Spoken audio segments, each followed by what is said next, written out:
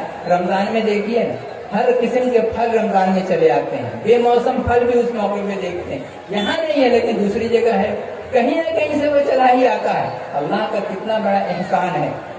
یہ پورا باڈی جو سر سے لے کر کے پیر تک، اس میں دماغ بھی ہے، اس میں آنکھ بھی ہے، اس میں کان بھی ہے جو سنتا بھی ہے، دیکھتا بھی ہے، سوچتا بھی ہے، سوچ کر کے فیصلہ کرتا ہے، تمیز کرتا ہے، پھر اس کے بعد ہارٹ کو دیتا ہے، پھر یہ ہارٹ بھی اس چیز کو فیصلہ کرتا ہے یہ کرنا چاہیے، پھر وہ ہارٹ کیا ہے؟ زندگی کی بقا کا ایک ذریعہ ہے، اور یہ سلطان ہے پورے جسم کا، اور پھر ہارٹ ہے، پھیپڑا ہے، تمام چیزیں، اس کے ساتھ جسم کا ایک ایک وجود، ایک ایک انگل، تمام چیز، پھر اس کے اندر میں یہ جو وینز ہے، یہ سارے وینز، اس وینز کے بارے میں آپ کو معلوم ہوگا اور ہو سکتا ہے کہ معلوم ہو، حیرت ہوگی کہ ایک انسان کا جو وین ہے، اگر اس کے ساری دنیا کا کنارہ سے اگر ہم اس کو لپیٹتے آئے، گھیرتے آئے، تو پوری دنیا کو ایک آدمی کا وین جو ہے گھیر کر کے رکھ دے گا۔ نہیں سمجھے؟ یہ جو وین، یہ جو رگ جو دکھائی دیتا ہے، یہ رگ، اس کو اگر ہم نکالتے رہیں، نکال کے دنیا کے ایک کونے سے شروع کریں اور دوسرے کونے تک وہاں لے جا کر کے چاروں طرف گھیر کر اسی وین کے ذریعہ سے اگر ہم پھر اسی نقطے پہ پہنچیں اور گھیر لیں اس دنیا کو، تو پوری دنیا گھیر جائے گی، احاطہ کر لے گی، یوں سراؤنڈ کر لے گی اس کو۔ کون؟ یہی وین، کیا بولیں، یہی رگ، اسی رگ کے ذریعہ سے۔ تو آخر بتائیے یہ اللہ تعالیٰ کی کتنی حیرت ناک چیز ہے، یہ جو اللہ نے اس چیز کو جو بنایا، کتنی حیرت ناک چیز ہے۔ نس، اسی نس کے ذریعے سے ہم تمام طرف میں پوری دنیا کو ہم کھیل سکتے ہیں، لیکن یہ اللہ تبارک و تعالیٰ نے کبھی اس کا ذکر نہیں کیا، صرف اتنا بتایا ضرور کہ ہم نے موت پیدا کیا اور تمہارے لیے اور زندگی پیدا کی، اور اس لیے کیوں کیا